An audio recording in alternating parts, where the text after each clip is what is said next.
네, 엊그제 한중 정상회담이 있었는데요. 중국 현지 반응이 좀 궁금해서 이분 전화 연결하도록 하겠습니다. 문일현 중국 정법대 교수 연결하겠습니다. 나와 계시죠? 네, 안녕하십니까. 안녕하세요, 교수님. 네, 정상회담 결과에 대한 중국 내의 평가는 좀 어떻습니까?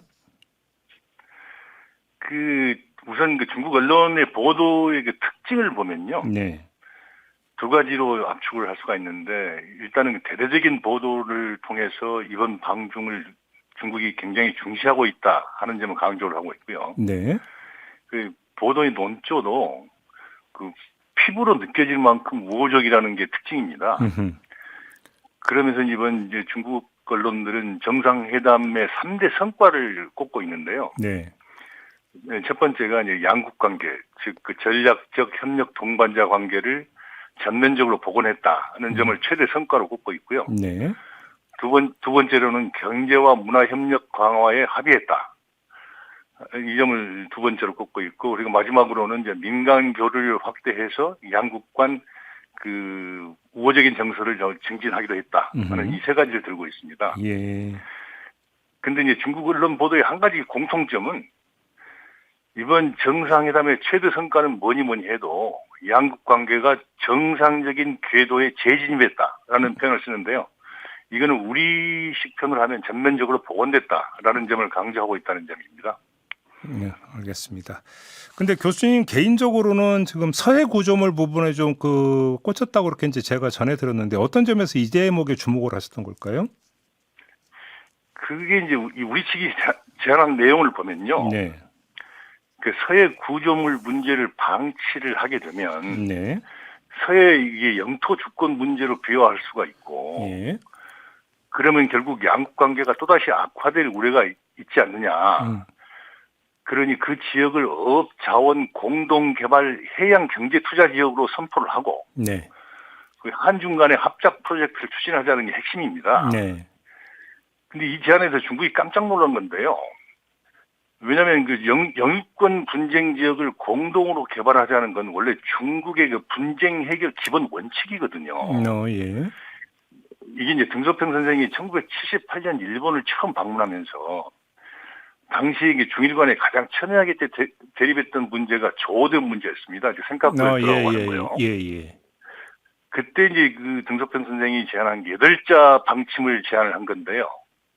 그게 이제 분쟁 유보 공동 개발입니다. 그러니까 분쟁은 어차피 하루아침에 다 해결된 게 아니기 때문에 네. 뒤로 미루고 대신 공동으로 개발해서 양측이 이익을 나눠갖자 하는 게 이제 그 제안인데요. 이번에 우리가 먼저 이거를 제안한 거거든요. 중국식을 방식을 원용을 해서 우리가 선제적으로 제안을 했기 때문에. 그럼 중국 입장에서는 쌍수를 들어 환영할 거다 이런 말씀이시겠네요?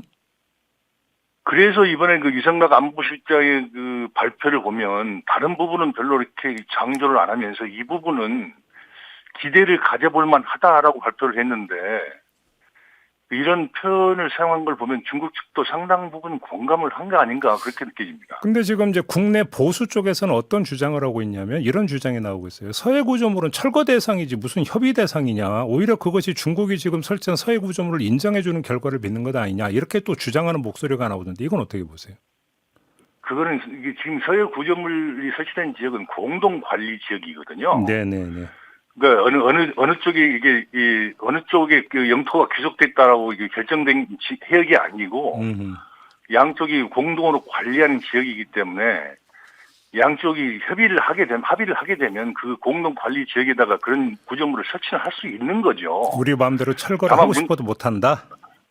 그렇죠. 그러니까 다만 중국이 우리의 동의를 구하지 않고 먼저 했기 때문에 문제가 되는 건데 네. 이거를 이제 우리가 푸는 방식에 있어서 이재명 대통령이 이번에 완전히 중국식의 이른바 실사구시의 원칙에 따라서 먼저 제안을 했기 때문에 네. 중국 사람들도 깜짝 놀라고 있고 저도 굉장히 그걸 보고 놀랐습니다. 알겠습니다. 또 하나 지금 시진핑 주석의 발언 중에 올바른 올바른 전략적 선택 이제 이런 표현이 나오거든요. 근데 여기서 네네. 올바르다라는 표현이 보통 중국에서 이게 관용적으로 쓰는 표현입니까? 그렇습니다. 한자로 표기하면 예. 우리가 자주 쓰는 정확하다, 정확입니다, 정확. 아, 정확하다의 뜻입니까? 네네. 예. 그걸 우리말로 옮기니까 그럼 하나는 정확하다라는 뜻도 있고 네. 또 하나는 이제 올바르다라고 번역을 할 수가 있는데요. 네. 그 둘 중에서 어떤 의미로 쓰느냐를 보려면 그 발언의 전후 맥락을 살펴볼 필요가 있는데요. 네네네. 그 시적 발언은 이렇게 되어 있습니다. 중국과 한국은 지역 평화 유지와 세계 발전 촉진에 있어 중요한 책임을 공유하고 폭넓은 공통의 이익을 가지고 있다. 양국은 역사의 올바른 편에 확고히 서서 올바른 전략적 선택을 해야 한다. 네. 80여 년 전 양국은 막대한 민족적 희생을 치르고 일본 군국주의에 맞서 승리했다. 이거거든요. 네네네. 그러니까 문맥상으로 보면 역사에 부끄럽지 않는 정의로운 뭐 이런 정도로 해석하는 게 타당하지 않을까 싶습니다. 뭐 이게 뭐 이제 뭐 줄서라고 요구하는 거다 뭐 이렇게 하는 건 과잉 해석이다 이렇게 보시는 걸까요? 그러면? 그건 지나치게 너무 과도한 얘기 아닌가 알겠습니다. 싶은데요. 어제 그 저녁에 갑자기 나온 게 뭐냐면 그 중국 당국이 일본에 이중 용도 물자 수출을 금지한다는 발표가 있었습니다. 여기에 히토류가 더 포함이 된다고 하는데 한중 정상회담 직후에 이재명 대통령의 방중 기간 도중에 이 발표한 거 혹시 연결지어서 해석할 여지가 좀 있을까요? 어떻게 봐야 되는 걸까요? 저는 그렇게 보고 있습니다. 왜냐하면 그 히토류 어제 발표한 걸 보면 그 히토류 등 전략 물자이면서 민수용과 군사적 용도로 동시에 쓸 수 있는 이중 용도 물자에 대해서 수출을 통제한다 이런 거거든요. 네네네네. 이거는 사실 히토류를 포함한 전략 물자는 사실 일본으로도 굉장히 아픈 대목입니다. 그렇죠. 근데 이제 한국 대통령이 중국을 하고 있고 또 중국은 한국 대통령에 대해서 극진한 환대를 하고 있는 상황에서 일본에게는 가장 아픈 부분을 공격하는 것은 중국이 마치 우군과 적군을 확실하게 구분해서 대우하는 거 아니냐 하는 그런 해석을 나올 수밖에 없거든요. 예.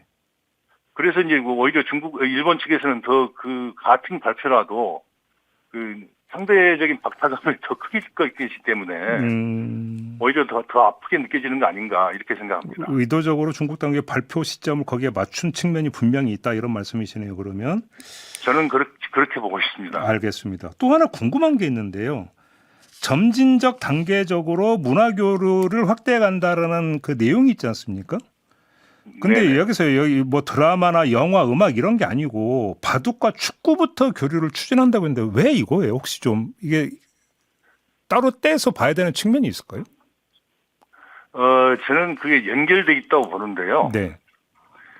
왜냐하면 이제 그 사실 한알령에 남아 있는 게 네 가지 부분입니다. 그 대중음악, 영화, 드라마, 공연이거든요. 네네네네.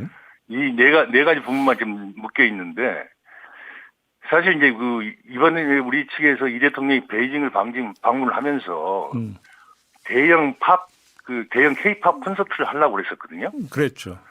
그런데 이제 1만 명 이상이 들어가는 수용 장소를 못 구해서 사실 무산됐는데 그 무산된 배경에 보면 중국 측이 별로 이렇게 적극적이지가 않았어요. 네네네.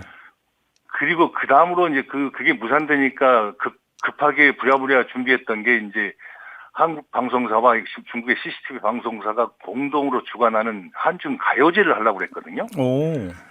그것도 사실 이제 막판에 무산이 됐는데 중국은 사실 이렇게 이제 한류에 대해서 이렇게 중국이 굉장히 주저하는 이유가 한국에 대한 보복을 풀어주기 싫어서라기보다는 네. 중국 내부 문제와 깊이 연관이 돼 있습니다. 어떤 문제요? 짧게. 그러니까 이게 짧게 얘기하면 중국 문화계가 강력하게 반발하는 거고요. 문화계가? 그렇습니다. 한류가 무제한으로 유통이 되면 중국 대중문화는 고사한다는 위기감이 굉장히 팽배해 있거든요. 경쟁이 안 된다. 쉽게 얘기를 하면. 그렇습니다. 근데 그러면 축구는 경쟁이 되나요? 그거는 이제 파급력이라든가 문화적인 전파력에서 이제 한번 다른 차원인데요. 경제적 파급이 좀 다르죠, 물론. 예. 그렇습니다. 그런 면에서. 그래서 아마 그런 거 아닌가. 네네. 그러니까 어떤 대한국 어떤 보복 기조 이런 차원의 문제이기보다는 중국 문화 산업 쪽에 방어 심리라고 할까요? 뭐 이런 게 더 이제 크게 작용을 하고 있는 결과다. 이런 얘기가. 네, 거기 하나 더 붙인다면 이제 아무래도 한류라고 하는 게 대부분 체제 저항적이라든가 자유민주주의 의식을 고취시킨다거나 그런 게 이렇게 깔려 있잖아요. 예. 그래서 그런 부분도 좀 있지 않나 싶습니다. 그렇게 좀 분석을 해야 된다. 그럼 이게 뭐 이렇게 빠르게 뭔가 급 가속이 나타날 가능성이 별로 없다고 봐야 되겠네요. 그러면 이 분야에서는. 그래서 그렇게 요청을 했는데도 뭐 점진적이니 알겠습니다. 단계적이니 이런 얘기가 나오는 겁니다. 네. 알겠습니다. 잘 들었습니다, 교수님. 네네. 네, 문희련 중국 정법대 교수였습니다.